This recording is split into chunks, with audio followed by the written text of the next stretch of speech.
मंडळी हो, महाराष्ट्राचे कुलदैवत म्हणजेच श्री मार्तंड भैरव अर्थात खंडोबा यांचे श्री मार्तंड विजय कथासार या ग्रंथाचे श्रवण करणार आहोत. तर मंडळी हो, गणपती बाप्पाचे नाव घेऊन या ग्रंथाला सुरुवात करूया. श्री गणेशाय नमः. अध्याय पहिला. मंगलाचरण. आरंभी श्री गणेश सरस्वती गुरु यांना वंदन करून कवी मार्तंडाला नमस्कार करून म्हणतो की, हे जेजुरी निवासी देवा, तूच माझ्या हृदयात प्रकट होऊन आपल्याच लीलांचे वर्णन करवीत आहेस. अन्यथा एवढी स्फूर्ती कुणापाशी आहे? तुझा जय जयकार असो. तू जर प्रेरणा दिलीस तर पांगळा सुद्धा महापर्वत चढू शकेल. मुके वेद सांगतील, आंधळे दिव्य दृष्टी प्राप्त करतील आणि अतिदरिद्री राजा होईल. हे माळसापती, सगळे देव तुझीच रूपे आहे. तू निर्विकारी असूनही जो ज्या भावनेने पाहतो त्याला तू तसाच दिसतोस.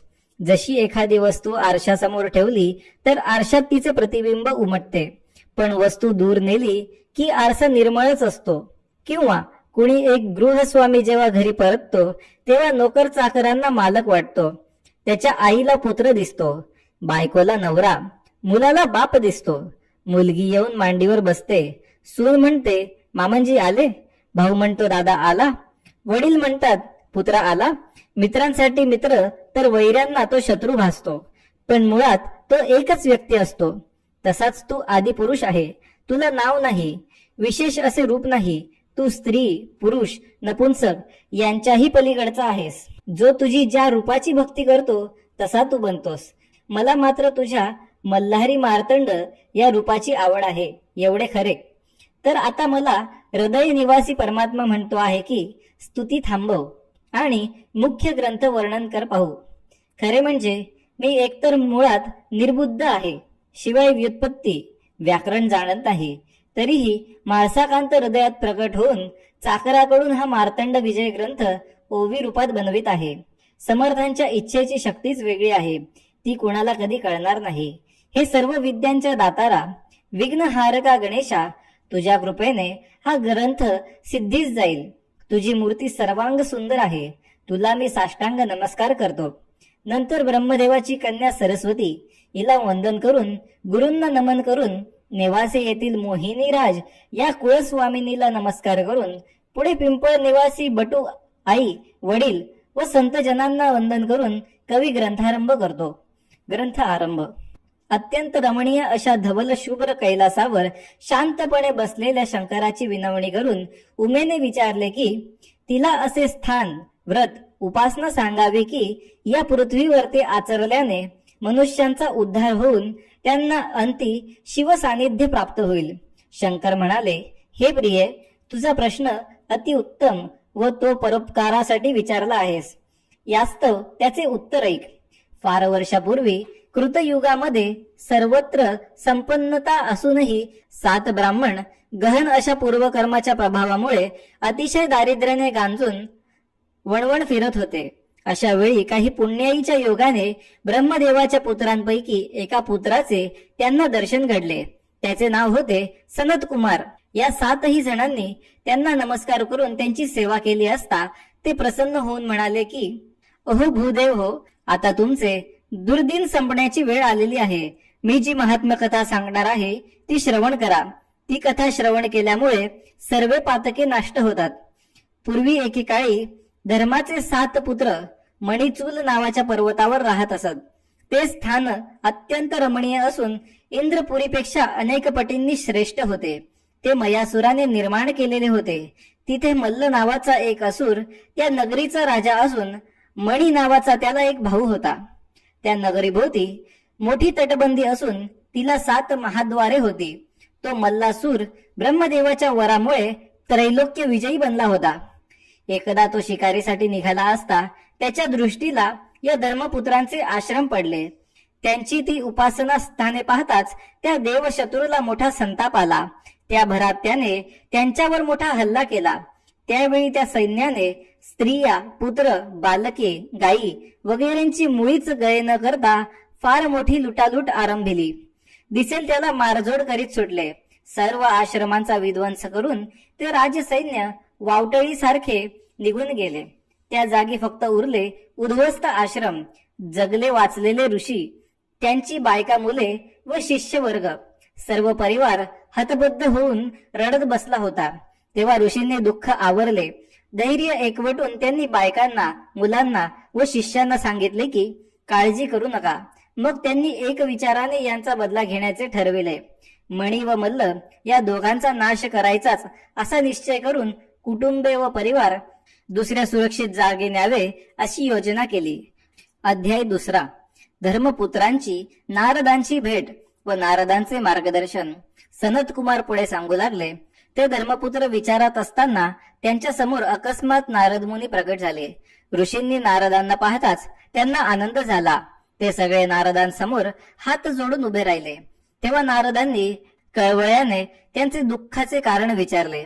त्या 7 जणांची नावे धर्मांगवीत, धर्मपालक, धार्मिक, धर्ममील, धर्मज्ञ, धर्मबाहू आणि धर्मकौतुक अशी होती. या 7ही जणांनी डोळे पुसत आपल्यावर मणी व मल्ल यांनी केलेले सर्व अत्याचार वर्णन करून आपणास आता कोणी वाली नसल्याची खंत व्यक्त केली. तेव्हा नारद म्हणाले, हे दोघेही तपोबळाने त्रिभुवनाला अजिंक्य झाले आहे. तरी त्या दोघांनी जो हा छळ केला आहे त्यामुळे त्यांचे पुण्य संपुष्टात आले आहे. तरी तुम्ही इंद्रलोकात जा आणि त्यांना सर्व वृत्तांत सांगा. नंतर इंद्र जे सांगतील ते करा. त्यावर ऋषींनी कुटुंब कोठे सुरक्षित ठेवावी असा प्रश्न केला. तेव्हा नारदांनी त्यांना कृष्णा व वेणा नद्यांचा संगम आहे तिथून उत्तरेस 7 योजनांवर धवलगिरी पर्वतावर कुटुंबांना ठेवावे असे सांगितले. तिथे दुर्वास मुनींचा शिष्य लव याने तप केले असून लवथळेश्वर नावाचे लिंग स्थापन केले आहे. दुर्वास मुनींनी शाप दिलेला असल्यामुळे ते स्थान असुरांपासून मुक्त आहे. एवढे बोलून नारद मुनी गुप्त झाले. ब्राह्मण धवलगिरी पर्वतावर जातात. मग त्या 7ही जणांनी आवराआवर केली. आवश्यक ते सामान घेऊन आपापल्या परिवारासह ते त्वरेने धवलगिरी पर्वतावर जाऊन पोहोचले. तिथे आश्रम उभारून कुटुंबांची व्यवस्था लावून दिली. लवथळेश्वराची पूजा करून थोडे दिवस राहिले. नंतर ते अमरावतीस जाण्यास सिद्ध झाले. योग बळाने विहंगम मार्गाने ते अनेक उत्तमोत्तम दृश्य पाहत मेरू व मंदार पर्वत ओलांडून पुढे इंद्रपुरी जी अमरावती त्या नगरीच्या महाद्वारात जाऊन उभे राहिले. दारात ऋषींना तिष्ठत असलेले पाहून द्वारपाळांनी चौकशी केली असता 7ही जणांनी आपला परिचय सांगून इंद्राची भेट घेण्याचा विचार सांगितला. तोपर्यंत हा वृत्तांत आत इंद्रास अंतर्ज्ञानाने जाणवला आणि त्याने ऋषींच्या स्वागतासाठी दूत पाठविले. त्या दूतांनी नम्रपणाने साष्टांग नमस्कार केला व ऋषींना घेऊन इंद्रसभेत जाते झाले. ऋषींनी इंद्रसभेत प्रवेश केला. 100 योजने लांब रुंद असलेल्या त्या सभागृहाला हजारो खांब असून सर्वत्र रत्ने जडविली होती. विश्वकर्म्याने निर्माण केलेल्या त्या महालात मुख्य आसनावर इंद्र बसला होता. नोकर चाकर सेवेसाठी तत्परतेने उभे होते. विंजण वारा घालण्यासाठी अत्यंत सौंदर्यवती तरुणी लगबग करीत होत्या. अनेक ऋषी, गुरु व शुक्र, पुण्यवान राजे, महात्मे आपापल्या स्थानांवर विराजमान होते. आग्नेय दिशापती अग्नी, दक्षिणेचा यमधर्म, नैऋत्येचा निऋत्ती, पश्चिमेचा वरुण, वायव्येचा वायुदेव, उत्तरेचा कुबेर असे सर्व दिशांचे स्वामी आज्ञेची वाट पाहत सज्ज होते. अनेक देवदेवता स्तुती स्तोत्रे गात असून त्यांची मोठी गर्दी होती. ते ब्राह्मण इंद्राचे वैभव डोळे विस्फारून पाहत असताना इंद्र आसन सोडून उठला व पुढे येऊन या 7ही ऋषींना चरणस्पर्श करून वंदन केले. मग त्यांना उच्चासनावर बसवून त्यांची षोडशोपचारांनी पूजा केली. स्तुती करून इंद्राने त्यांना आगमनाचे कारण विचारले व आज्ञा मागितली. तेव्हा ऋषी म्हणाले, अरे इंद्रा, तू तर सर्वज्ञ असून त्रैलोक्यातील वृत्त जाणतोस. तरीही आम्ही सविस्तर सांगतो. मग त्यांनी मणिचूल पर्वतावरचा सर्व वृत्तांत सांगितला. मणी व मल्ल या भावांनी केलेले अत्याचार सांगून त्या दोघांचे पारिपत्य कायमचे करावे अशी विनंती केली. तेव्हा इंद्राने मान खाली घातली व खिन्नपणे आपली असमर्थता प्रकट केली. तो म्हणाला, ते दोघे तपसामर्थ्याच्या जोरावर अजिंक्य तर आहेतच, शिवाय ब्रह्मदेवाच्या वरामुळे ते उन्मत्त बनले आहेत. मी सुद्धा सर्व अपमान गिळून त्यांच्या धाकाने कारभार करतो आहे. त्यावर ऋषी मौन झाले. तेव्हा इंद्राने त्यांना विष्णूंकडे जाण्यास सुचविले. मग ते 7ही ऋषी वैकुंठात जाण्याचा निश्चय करून उठले. अध्याय 3. ऋषींचे वैकुंठात गमन. इंद्रसभेतून निघून ते 7ही धर्मपुत्र विष्णूचे ध्यान करून विहंगम मार्गाने मनोवेगाने निघून वैकुंठ लोकापाशी जाऊन पोहोचले. त्या वैकुंठ शिखराचा वर्ण तापवलेल्या सोन्यासारखा होता. तिथे तऱ्हेतऱ्हेच्या वनस्पती होत्या. वैकुंठाच्या मधोमध विष्णूचे मंदिर होते. संपूर्ण परिसर फार विस्तीर्ण असून सभोवती रत्नजडित तटबंदी होती. मोठमोठी महाद्वारे व गोपुरे होती. भक्तांची निवासस्थाने रत्नखचित होती व त्यात 4 प्रकारचे विष्णूंचे भक्त राहत असत. जे सलोकता मुक्तीचे अधिकारी होते ते सामान्य नागरिक असून त्यांना फक्त विष्णू दर्शन होत असे, परंतु विष्णूची समक्ष भेट घेता येत नसे. दुसरे जे समीपता मुक्तीला पात्र होते ते विष्णूंची सेवा करीत असत, मात्र विष्णूंशी संभाषण करता येत नसे. त्यात सामान्य सेवा करता येत असे, पण विष्णूंशी त्यांची जवळीक नव्हती. काही भक्त स्वरूपता मुक्तीला पात्र होते. ते विष्णूसारखे निळ्या अंगकांतीचे असून शंख, गदा वगैरे आयुधे धारण करीत. पितांबर, गळ्यात वैजयंती माळ, छातीवर कौस्तुभ मणी अशी आभूषणे असत. फक्त त्यांच्या छातीवर भृगु ऋषींचे पदचिन्ह तेवढे नव्हते. जे सायुज्य मुक्तीस पात्र होते ते भक्त विष्णूशी एकरूप झालेले असत. विष्णू सभेत असे सभासद असून अप्सरांचे नाचगाणे चालत असते. गंधर्व स्तुती गीते गात असतात. एकीकडे ऋषींचा वेदघोष चाललेला असतो. 11 रुद्र, 8 वसु वगैरे सभोवती असतात. मधोमध दिव्य सिंहासनावर लक्ष्मीसहित विष्णू विराजमान असतात. त्यांचे स्वरूपाचे वर्णन करणे वेदांना व शास्त्रांना सुद्धा अशक्य आहे. अशा त्या विष्णूंना पाहताच या 7 ऋषींचे देहभान हरपले व ते साष्टांग दंडवत घालत खाली पडले. नंतर सावध होऊन ते हात जोडून विष्णूची स्तुती करू लागले. तेव्हा विष्णूंनी त्यांना आगमनाचा हेतू विचारून त्यांच्या उदासीन होण्याचे कारण विचारले. ऋषींना विष्णूंच्या बोलण्याने मोठा धीर मिळाला. आनंदित होऊन त्यांनी अथपासून आपली झालेली वाताहत सांगितली. मणिचूल पर्वतावरचे वास्तव्य, मणी आणि मल्ल यांचे अत्याचार, नारदांची भेट या सर्व गोष्टी सांगून इंद्राची भेट घेतली तेही सांगितले. त्या भेटीचा काही उपयोग न होता उलट इंद्राने आपली असमर्थता सांगून वैकुंठात येऊन तुमच्यापाशी गाराणे मांडावे असे सुचविले. तरी आता तुम्ही दया करा, मणिमल्लाचा नायनाट करून धर्तीवरचा भार दूर करा व सज्जनांना अभय द्या. त्यावर विष्णूंनी उत्तर दिले, अहो भूदेव हो, इंद्राने तुम्हाला खरे तेच सांगितले आहे. त्या दोघाही भावांनी पूर्वी अति तीव्र अशी तपश्चर्या केली आहे. त्या तपाचे फळ म्हणून त्यांना ब्रह्मदेवाकडून अलोट असा वर मिळाला आहे. त्यामुळे ते कुणालाही जुमानीत नाहीत. तरी यावर निर्वाणीचा उपाय म्हणजे तुम्ही कैलासावर जावे व महादेवांपुढे आपले गाऱ्हाणे सादर करावे.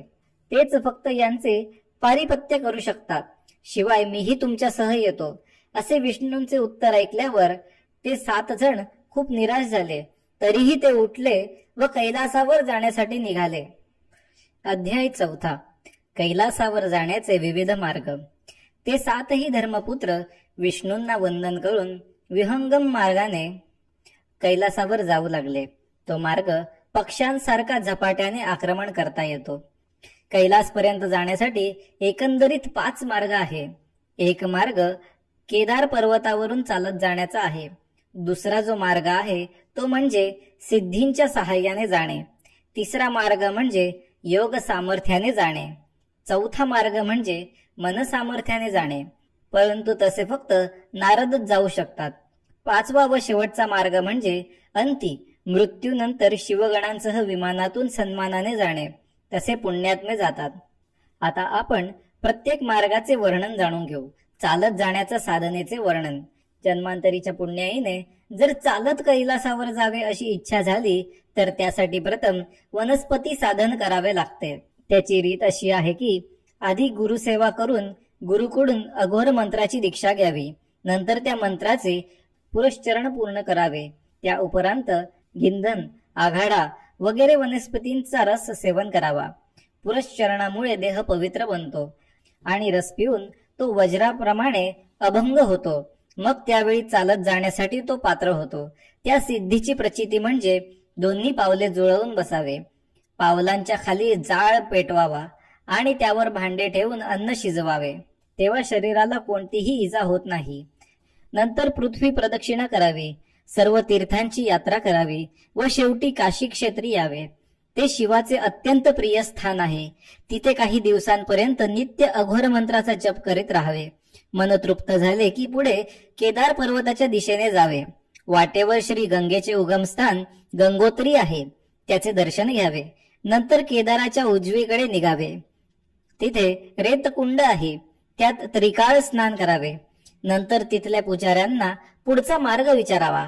असे करणाऱ्या एका सिद्धाला पुजारी म्हणाला की या पुढचा मार्ग महाकठीण असून जो जीवावर उदार झाला असेल त्यालाच झेपेल, परंतु त्या अगोदर इथल्या राजाची परवानगी घ्यावी लागेल. तेव्हा तो सिद्ध राजसभेत गेला व राजापाशी त्याने आज्ञा मागितली. राजाने त्याला त्यातील धोके सांगून परावृत्त करण्याचा प्रयत्न करून पाहिला, तरीही त्याने दृढ निश्चयाने राजाची परवानगी अंती मिळवलीच. नंतर त्या सिद्धाने अवधूती दीक्षा घेतली व वस्त्रांचाही त्याग केला. तेव्हा सर्व नागरिकांनी त्याची पूजा केली, त्याच्या हातात पताका दिली व काही अंतरापर्यंत सोबत जाऊन त्याला निरोप दिला. पुढे एक गणपतीचे देऊळ लागले. तिथे दर्शन घेऊन स्तुती करून तो त्या मंदिराला उजवी घालून पुढे निघाला. पुढे तर असा भाग होता की जिकडे पाहावे तिकडे बर्फच दिसे. माणूस, जीवजंतू, वनस्पती असे काहीच नव्हते. मार्ग विचारणार तरी कुणाला? तो अगदी हतबुद्ध झाला. तरीही त्याच्या मनोमती गुरूंपासून मिळालेल्या मंत्राचा जप अखंड चाललेला होता. त्या मंत्राच्या प्रभावाने त्याला पुढच्या मार्गाचे ज्ञान अंतर्यामीच होत असे. त्या मंत्राच्या प्रभावामुळे त्याला प्रवासाचे कष्ट अजिबात होत नसत. झोप, तहान आणि भूक यावर विजय मिळवून तो निर्भयपणे अहोरात्र मार्ग चालत राही. नंतर तो बर्फाचा पर्वत पार करून पुढे गेला. तेव्हा घनदाट जंगली प्रदेश लागला. अनेक हिंस्र पशु अंगावर धावून येत, परंतु मंत्रशक्तीचे त्याला कवच असल्यामुळे नंतर पळून जात असत. पुढे असा एक प्रदेश लागला की आजूबाजूला मागे पुढे सर्वत्र विंचूच विंचू होते, पण ते सिद्धाला चालण्यासाठी मार्ग मोकळा करून देत असत. तिथून तो पुढे जातो न जातो तो महाविषारी व उग्र अशा सर्पांनी भरलेला प्रदेश लागला. त्यांच्या विषामुळे झाडे झुडपे गवत जळून जात असे, पण त्या सिद्धाला पाहून ते दूरच राहत. अशी कितीतरी संकटे येत राहिली तरी तो सिद्ध मंत्राचा जप करीत हृदयात शिवध्यान आठवीत चाललाच राहिला. पुढे एक अर्धचंद्रकार शिळा दिसली. तेव्हा त्याला फार आनंद झाला व योग्य मार्ग मिळाला म्हणून तो घटकापर त्या शिळेवर बसला. जराशी विश्रांती घेऊन शिळेला उजवी घालून तो पुढच्या प्रवासाला निघाला. वाटेवरून चालत असताना त्याने अवचित एक नगर पाहिले. अघोर मंत्राच्या जपाच्या प्रभावाने त्याचा देह थकण्याऐवजी अधिक उत्साहित होत होता. त्या नगरात चमचमणारी सोन्याची घरे असून नागरिकांना 300 वर्षाचे आयुष्य होते. त्यांच्या स्त्रियाही स्वरूप सुंदरी असून दागिन्यांनी सजलेल्या होत्या. सिद्धाला पाहून नागरिकांनी त्याचे मोठ्या आनंदाने स्वागत केले आणि राजाला सांगितले की मृत्यूलोकीचा कोणी एक तपस्वी सदेह कैलासाकडे निघाला आहे. तेव्हा राजाने स्वतः येऊन त्याचा सन्मान केला आणि त्याला नगरात विश्रांती घेण्याची विनंती केली. उत्तमोत्तम सुखसोयींची व्यवस्था केली, पण त्यांच्या मोहात न पडता सिद्धाने हात जोडून पुढचा मार्ग सांगण्याची विनंती केली. तेव्हा राजाने त्याला पुढे जाण्यासाठी मार्ग दाखवला. राजाचा निरोप घेऊन सिद्ध पुढे चालू लागला. मार्गक्रमण करीत असता त्याने अनेक आश्चर्यकारक गोष्टी पाहिल्या. वाटेवर दुतर्फा फळांनी व फुलांनी लगडलेले वृक्ष होते. एकाहून एक सरस अशी 16 नगरे त्याने पाहिली. तिथे झाडे, वेली व दगड सुद्धा मनुष्यांसारखे संभाषण करीत. सिद्धाला मनातल्या मनात आपल्या भाग्याचे मोठे कौतुक वाटे. प्रत्येक नगराजवळून जातेवेळी नागरिक त्याला थांबवून सन्मानाने नगरात घेऊन जात. सर्व प्रकारे सेवा करीत, काही काळ राहण्यासाठी गळ घालीत, पण तो मोठ्या नम्रतेने नकार देऊन पुढचा मार्ग विचारत पुढे निघे. अशी 16ही नगरे मागे टाकून तो जेव्हा पुढे गेला तेव्हा त्याने भला थोरला व प्रचंड असा चंद्र पर्वत पाहिला. सरळ सोट असा तो एखाद्या सुळक्यासारखा उंचच उंच पर्वत पाहताच सिद्ध हतबद्ध होऊन मटकन खाली बसला. पर्वत ओलांडावा तरी कसा हे सुचत नसल्या कारणाने तो अघोर मंत्राचा जप करू लागला. तेव्हा कुठून कसा कोण जाणे, पण एक म्हातारा ब्राह्मण त्याच्यापाशी येऊन त्याची चौकशी करू लागला. तेव्हा आपला सर्व वृत्तांत वर्णन करून सिद्धाने त्याला पुढचा मार्ग सांगण्यासाठी विनवणी केली. सिद्धाच्या अघोर मंत्राच्या प्रतापाने ते म्हाताऱ्या ब्राह्मणाचे रूप सोडून इंद्र प्रकट झाला. त्याने कृपा करून सिद्धाला दिव्य दृष्टी दिली व तो गुप्त होऊन इंद्रलोकी निघून गेला.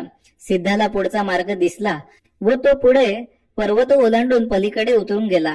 थोडासा पुढे जातो न जातो तोच एक विशाल अशी एक नदी लागली. सागरासारखी ती नदी बघून सिद्ध स्तब्ध होऊन उभा राहिला. त्याच वेळी नौका घेऊन काही नावाडी तिथे आले व नौकेत बसून पहिलं तिरी चढण्याची विनंती करून लागले. सिद्धाने सांगितले की तो भूलोक पासून इथवर चालत आला असून पुढेही वाहन वापरणार नाही. नावाड्यांनी त्याची समजूत काढण्याचा प्रयत्न केला, तरीही त्यांचे एक न ऐकता तो मंत्रावरील व महादेवांवरील श्रद्धेपोटी नदीकाठी गेला. त्याने पाण्यावर पाऊल ठेवले, मात्र तो जसा जमिनीवर चालतो तसा झरझर पाण्यावरून चालत पहिलं तीरावर जाऊन पोहोचला. तिथे गेल्यावर पाहतो तर लक्षावधी देव जमले होते. त्यांना हा सदेह आल्याचे पाहून मोठे आश्चर्य वाटले व त्यांनी त्याला हे कसे साध्य झाले असे विचारले. तेव्हा त्याने प्रवासाचे वर्णन केले व हा सर्व शिवमंत्राचा प्रभाव असल्याचे सांगून पुढे कैलासावर पोहोचण्यासाठी मार्ग दाखवण्याची विनंती केली. त्यावर देवांनी त्याला एक जांभळाच्या झाडाजवळून जाणारा मार्ग दाखवला. त्यावरून चालत असताना बोलणारे वृक्ष, वेली व पाषाण त्याने पाहिले. मंत्र जप करीत जात असता त्याला अनेकानेक शिखरे असलेला एक सोन्याचा पर्वत लागला. त्यावर अनेक देवांच्या वस्त्या होत्या. गंधर्व, किन्नर, गुह्यक, यक्ष, ऋषी, नक्षत्र देवता, पितृदेव, मृतदेव, अप्सरा असे नानाविध जातींचे 33 कोटी देवांचे वेगवेगळे लोक होते. इंद्राच्या अधिपत्याखाली ते सुखाने राहत होते. जिवंतपणी ज्या मनुष्याने ज्या देवाची भक्ती केली असेल तो मृत्यूनंतर त्या देवाच्या नगराचा रहिवासी बनतो. असे सर्व कौतुक पाहत पाहत सिद्धाने मेरू पर्वत चढण्यास आरंभ केला. मेरूच्या पठारावर 3 शिखरे आहे. पहिले सत्यलोकाचळ, तिथे ब्रह्मदेव राहतो. पुढे 13,000 योजने उंचावर वैकुंठाचळ आहे. त्याच्याही वर 17,000 योजने दूर कैलास पर्वत आहे. त्याचा रंग धोतऱ्याच्या फुलासारखा शुभ्र पांढरा आहे. जेव्हा सिद्ध कैलासाजवळ जाऊन पोहोचला तेव्हा त्याच्याजवळ एक विमान आले. त्या विमानात शिवगण बसले होते. ते सिद्धाला म्हणाले की तुम्हाला कैलासावर घेऊन जाण्यासाठी आम्ही विमान घेऊन आलो आहोत. तेव्हा सिद्ध हात जोडून बोलला की मी चालत इथवर आलो आहे व पुढेही तसाच जाणार. ते ऐकून रुद्रगणांना त्याच्या निश्चयाचे मोठे कौतुक वाटले व त्यांनी त्याला दिव्य दृष्टी दिली. त्यामुळे त्या पर्वतावर चढून जाण्याचा मार्ग त्याला दिसला. तेव्हा तो पुढे चालू लागला. वाटेवरील अनेक विसाव्याची स्थानं, निरनिराळ्या देवतांची नगरे व त्यातील नागरिक पाहत पाहत एका भव्य अशा महाद्वारापाशी जाऊन पोहोचला. तिथे महादेवांचे शेकडो गण वावरत होते. सिद्धाने त्यांना हर हर असे म्हणून अभिवादन केले. तेव्हा प्रसन्न होऊन याची चौकशी केली असता त्याने महादेवांच्या दर्शनाची इच्छा बोलून दाखवली. त्याने महादेवांच्या दर्शनाची इच्छा व्यक्त केली. त्या गणांच्या प्रमुखाने एका गणाला बोलवले व त्याला सांगितले की या सिद्धाला दरबारापर्यंत ने आणि जयनंदीची यांच्याशी भेट करून दे. तेव्हा गण व सिद्ध असे दोघेही त्या प्रमुखाला वंदन करून निघाले आणि थेट भोगारण्य नावाच्या मुख्य नगरापाशी आले. नगरात प्रवेश करून अनेक रस्ते व चौक पार करून शिवमंदिरापाशी जाऊन पोहोचले. मुख्य देवडीवरील गणपतीला वंदन करून पुढे गेल्यावर दिव्य शिवसभा त्याला दिसली. तिथे त्या गणाने जयनंदीची भेट घेतली आणि सिद्धाचा सर्व वृत्तांत निवेदन केला. जयनंदीने सिद्धाचे स्वागत केले व गणास परत पाठविले. श्रोते हो, सदेह चालत कैलासावर जाण्याचा हा मार्ग निवेदन केला आहे. मंडळी हो, हा व्हिडिओ आपणास कसा वाटला कमेंटतर्फे नक्की आम्हाला कळवा. तसेच जर आपण पहिल्यांदा या चॅनलवर आला असाल तर असेच आणखी व्हिडिओ बघण्यासाठी चॅनलला सबस्क्राईब करायला विसरू नका. धन्यवाद.